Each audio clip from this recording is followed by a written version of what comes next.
எல்லாருக்கும் வணக்கங்க. எங்கள் வீட்டில் காலையில் சிறுகீரை சாம்பாரும் களி தாங்க செய்ய போகிறோம். எங்கள் வீட்டுக்காரர் வந்து சிறுகீரைலாம் கிள்ளி கொடுத்துட்டாருங்க. அவருக்கும் டெய்லியும் காலையில் ஏந்து தலைவலி வருங்க எங்கள் வீட்டுக்காருக்கு. அது என்னான்னு தெரியல, கால் அடிபடுதுன்னு தலைவலி தொடர்ந்து வந்துன்னே இருக்குது. சரி, நான் வந்து ஒரு டம்ளர் பருப்பு எடுத்துக்கணுங்க, துவரம் பருப்பு. ஆற்றுல போட்டாலும் அளந்து போடணும்னு சொல்லுவாங்க பெரியவங்க, அதை ஃபாலோ பண்ணி ஒரு டம்ளருங்க. எங்கள் வீட்டில் வந்து கொய்யால் வந்து காலையில் தண்ணி வருங்க, மதிய டைமில் தண்ணி வராதுங்க. அப்போ வந்து தண்ணியெலாம் பிடிச்சி வச்சுப்பேங்க. அதுக்கப்புறம் பருப்பு நல்லா கைவிட்டு தண்ணி வந்து மாட்டு பானையில் ஊற்றினேங்க. மாட்டு வந்து நல்லா தண்ணி குடிக்குங்க. போயிட்டு 2 வாட்டி நல்லா அலசி எடுத்துன்னு வரேங்க. போய் அலசி எடுத்துன்னு வந்துட்டேங்க. நான் அதுக்கு ரெடியாக வந்து வெங்காயம் கட் பண்ணி வச்சுருந்தேங்க. நீட்டாக வெங்காயம் கட் பண்ணி வச்சுருந்தேன்.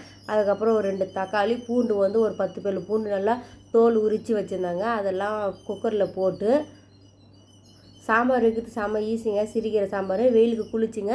அதுக்கப்புறம் சிறுகீரை எங்கள் வீட்டுக்காரர் கிள்ளி கொடுத்தாருல, அந்த சிறுகீரை ஃபுல்லாக வந்து நல்லா தண்ணியில் முக்கிற அளவுக்கு போட்டு நல்லா அலசணுங்க. ஏன்னா கொஞ்சம் மண்ணுலாம் இருக்குங்க.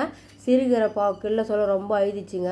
அதான் கொஞ்சம் கண்ணில் தொடச்சி விடலான்னு சொல்லிட்டு சிறுகீரை சாம்பார் வைக்கிறாங்க. சின்ன ஜோக் பண்ணேங்க.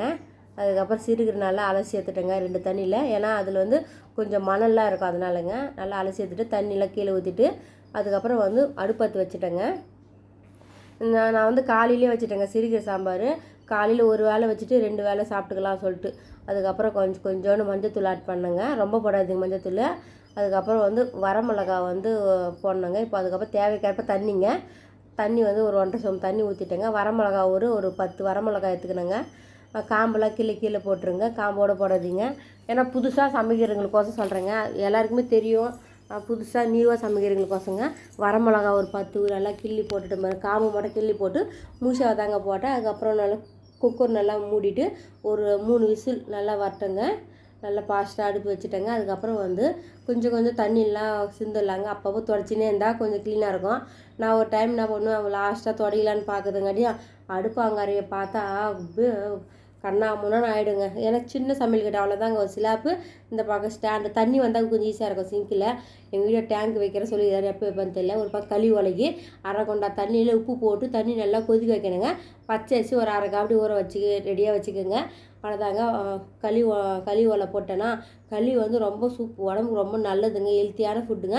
இது பாருங்க நல்லா தண்ணி கொச்சிச்சுங்க. கொஞ்சம் சிறு வச்சுட்டேங்க, ஏன்னா அரிசி கழுவி விட்டுட்டேன். அதுக்கப்புறம் விறுவிறுன்னு போய் அரிசி வந்து 3 டைம் கழுவி எடுத்துன்னு வந்துட்டேங்க. அரிசி கழுவின தண்ணியை நல்லா அந்த அரிசி கழுவின வந்து அந்த தண்ணி கொதிக்கிற தண்ணியில் போடணுங்க. நல்லா போட்ட பிறகு நல்லா தண்ணி களி வந்து ரொம்ப நேரம் நல்லா வேகணுங்க. நான் செய்கிற மாதிரி செய்யுங்க, மெத்தடு ஈஸியாக இருக்குங்க. இப்போ வந்து அரிசி போட்டு மூடி வச்சுருங்க. அரிசி போட்டு மூடி வச்சுட்டு அந்த மீதி டைமில் சோறு பொங்கிச்சு பாருங்கள். அதுக்கப்புறம் வந்து அந்த சாப்பாடு நல்லா வெந்துச்சான்னு பார்த்து துவைவி எடுத்துகிட்டு சாப்பாடு வந்து நல்லா வெந்திருக்கணுங்க. அப்போ தாங்க மாவு போடணும். நம்ம வந்து கொஞ்சம் அரை வேக்காட்டில் சொல்ல மாவு போட்டுறாதீங்க, அது வந்து அதுக்கப்புறம் வேவாது போயிடும். அதுக்கப்புறம் ஒரு பக்கம் அது வெந்துனே இருக்கட்டங்க சாதம் களிக்கு. அதுக்கப்புறம் பருப்பு தந்து பார்த்தா நல்லா கீரைலாம் வந்துட்டு இருந்துச்சுங்க. 3 விசில் விட்டு இப்போ தந்து எடுத்துக்கிறாங்க. இப்போ கீரையில் இருக்கிற தண்ணியெலாம் வெடி பறிச்சுட்டு எடுத்துக்கலாம் வாங்க. ஏன்னா கல்ச்சட்டியில் ஊற்றிட்டு மறுபடியும் வந்து கல்ச்சட்டில் வந்து சூடு அதிகமாக பற்றுக்குதுங்க, சின்ன பாத்திரம் பார்க்கறதுனால. கல்ச்சட்டியில் இருக்கிற தண்ணியை ஊற்றிட்டு கல்ச்சட்டில் இருக்கிற தண்ணியை வேறு ஒரு பாத்திரத்தில் மாற்றி வச்சுக்கோங்க. ஏன்னா கல்ச்சட்டியில் இப்போ நம்ம வந்து பருப்பு கடை போகிறோம், அதனால் பத்திரமா மூடி வச்சுருங்க. அது ஏன்னா பருப்பு கடைஞ்சிட்டு தண்ணி ஊற்றணுங்க. எக்ஸ்ட்ரா குழம்பு தேவைப்படுறது. பச்சை தண்ணி ஊற்றக்கூடாதுங்க.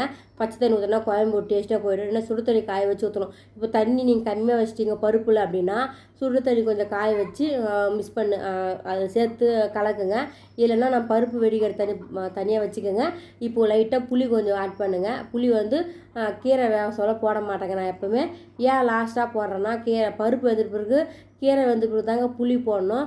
புளி வந்து ஃபஸ்ட்லேயே போட்டால் வேவாதுன்னு சொல்லுவாங்க, எங்கள் அம்மா ஃபாலோ பண்ணுவாங்க, நான் அதை ஃபாலோ பண்ணுறேன். இப்போ வந்து மத்து எடுத்துக்கின்னு பருப்பு போய் நல்லா மத்து கழுவி எடுத்துக்கோங்க.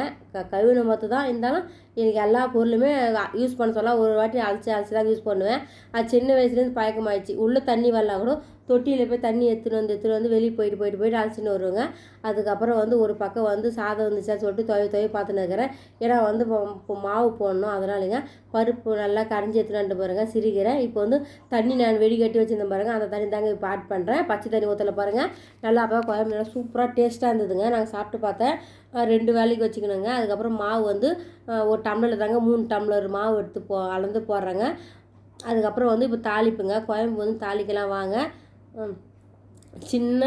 சின்ன பாத்திரமாக வச்சுங்க, தாளிப்பு தானே, அதனால் சின்ன பாத்திரம் சின்ன கடாய் மாரி வச்சுக்கணுங்க. தேவைக்கேற்ப லைட்டாக ஆயில் ஊற்றிங்க. அதுக்கப்புறம் 2 வரமிளகா கிள்ளி எடுத்துக்கோங்க, கறிவேப்பிலை உருவி எடுத்துக்கோங்க, பூண்டு வந்து தோலோடு நெசுக்கி எடுத்துக்கோங்க. எண்ணெய் காஞ்ச பிறகு கடுகு போட்டு கடுகு நல்லா பொரிஞ்ச பிறகு நம்ம எல்லாம் வீட்டில் வரமிளகா கறிவேப்பிலை வச்சுருக்கலாங்க, அதெல்லாம் எண்ணெயில் ஆட் பண்ணுங்கள். அதில் வரமிளகா பூண்டுலாம் வாசனைக்கு தாங்க, கொஞ்சம் போட்டால் போதும், ரொம்ப போடாதுங்க. ஒரு 2 வரமிளகா 2 பூண்டு ஒரு 4 கருவேப்பிலை துண்டு போட்டு நல்லா விதக்குங்க. லைட்டாக செவட்டுங்க. ஏன்னா பொன்னிறமாக செவந்தாதாங்க தாளிப்பு கூட நல்லா சுவையாக இருக்கும். பச்சை நிறம் எப்போவுமே பச்சை வாசனைலாம் போயிடணுங்க. நல்லா கிண்டி துவை எடுத்துட்டேங்க. பச்சை மிளகா அந்த பூண்டோட வாசலாம் போயிடுச்சுங்க. இப்போ வந்து அடுப்பு ஆஃப் பண்ணிவிட்டு இப்போ வந்து நம்ம குழம்புல கொட்டிட்டா சுவையான சிறுகீரை சாம்பார் ரெடிங்க.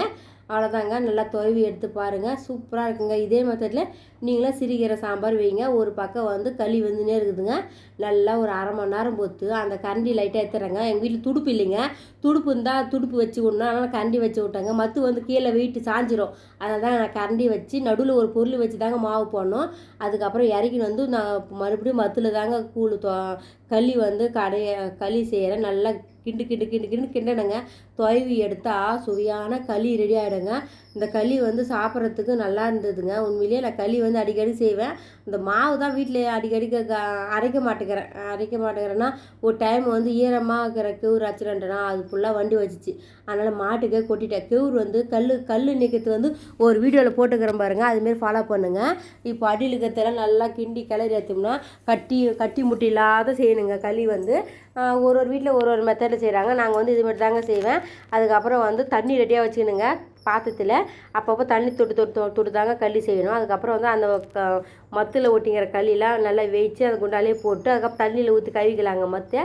அதுக்கப்புறம் அந்த தட்டும் கொஞ்சம் லைட்டாக தண்ணி நினச்சிக்கணும். அப்போ தான் வந்து களி வந்து ஒட்ட சொல்ல நல்லா இருக்குங்க.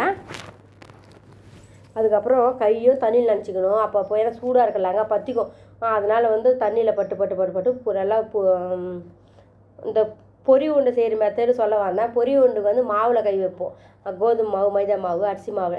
இது வந்து தண்ணியில் தாங்க கை தொட்டு மொத்த ஒன்றே பிடிச்சி வச்சிட்டேங்க. கடன்னு உங்களுக்கு தேவையான அளவுக்கு நான் வந்து அரை காப்பி அரிசி தாங்க போட்டேன், 3 டம்ளர் மாவு தாங்க போட்டேன். அதுக்கே வந்து 6 உண்டை களி வந்ததுங்க. களி வந்து சாலை ஓரம் ஒரு டைம் விற்றாங்க, பார்த்தேன், வாங்கி சாப்பிடுங்க. கூழு, களி, ராகி, திணை, சேமை அதுமாரி ஐட்டங்கள்லாம் வாங்கி சாப்பிடுங்க. உடம்புக்கு ரொம்ப ஆரோக்கியமான பொருளுங்க. நான் அப்படி தாங்க ஆரோக்கியமான பொருளெலாம் சாப்பிடாத இப்போ பாருங்கள் உடம்புல வலி, நோவு, கால் வலி, கை வலின்னு, முட்டி வலின்னு இந்த வயசுலேயே எல்லா வலியும் வந்துச்சுங்க. ரொம்ப கஷ்டமாக இருக்குது. ஓடி ஆடி வேலை செய்கிற டைமில் சுகரு, பிபின்றாங்க. பிபி இல்லை பரவாயில்ல, சுகர் தான் கொஞ்சம் அதிகமாக இருக்குது. அதனால் களி சாப்பிட்டு அது கண்ட்ரோல் கொண்டு வந்தால் தாங்க நம்ம வேலை செஞ்சால் தாங்க சாப்பிட முடியும். அதுக்கப்புறம் களியெலாம் உருட்டி எடுத்துகிட்ட பிறகு அதுக்கப்புறம் வாங்க இப்போ சாப்பிட்லாம். எழுந்து போகிறதுக்கு பால் மாதிரி களி விட்டு நான் தட்டிலே போட்டு சாப்பிட்றேங்க. ஏன்னா வீடியோ வந்து ஆன்லேயே இருக்குதுங்க. சரி அந்த வீடியோ எடுத்து முடிச்சிடலாம் அதுக்கப்புறம் சொல்லிட்டு களி சாப்பிட்டு முடிச்சுட்டேன். எங்கள் வீடியோ தொடர்ந்து பார்த்து லைக் பண்ணுங்கள்.